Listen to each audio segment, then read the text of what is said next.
কলথোক ডাঙৰ হৈছে। এওঁ ক'লে বোলে আহা কলথোক কাটি লওঁ। ময়ো গ'লোঁ, তাৰ আগতে বোলে নেমু দুটামান পাৰোঁ। এয়া চাওক গছতে নেমু হৈছে। ৰাতিপুৱাই ঘৰৰ নেমু আৰু ফুলখিনি কি ধুনীয়াকৈ ফুলিছে দেখিছে। জবা, এইজোপা জবা তাৰমানে হ'বই নিদিয়ে, পোকে খাই পেলায়। এইবাৰ বৰষুণ যে আহিলে গতিকে পোকবোৰ মৰি গ'ল আৰু ফুলখিনি ধুনীয়াকৈ ফুলিছে। এই যে ৰঙিলীৰ এইটো প্ৰজাতি গুলপীয়া কিমান ধুনীয়াকৈ হৈছে দেখিছে। এইবাৰ এইজোপা আকৌ উপহাৰ দিছিল দে আমাক। তাৰপিছত সেই ফুলজোপাৰে 3জোপা কৰি ৰুইছোঁ। আৰু এইয়া কলথোক দেখিছে, সেই থোক কলে এতিয়া পুৰঠ হৈছে। বৰাতমণি কল হয়।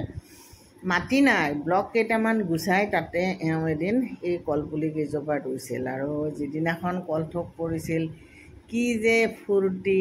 ইফালে ভাতকেৰেলা দেখিছেনে নাই, কৰ পেলাইছে। ইয়াৰ আগতে ভাতকেৰেলা ছিঙোতে আপোনালোকক দেখাইছিলোঁ, আপোনালোকে ইমান সঁহাৰি দিলে, ভাল লাগিল। এতিয়া কিন্তু বহুতকেইটা ভাতকেৰেলা ফুলিছে। জাহাজী কলৰ পুলিও লগাইছোঁ কিন্তু দেই, কি হয় নাজানো।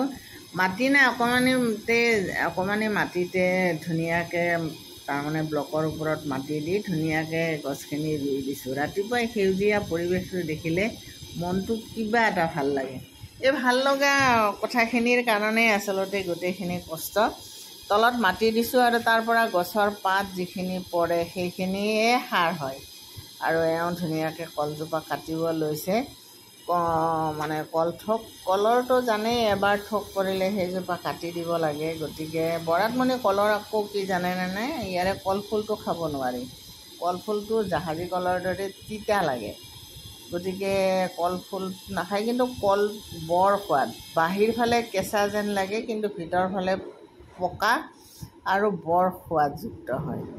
আৰু সেইকাৰণে মানে ভাল লাগে।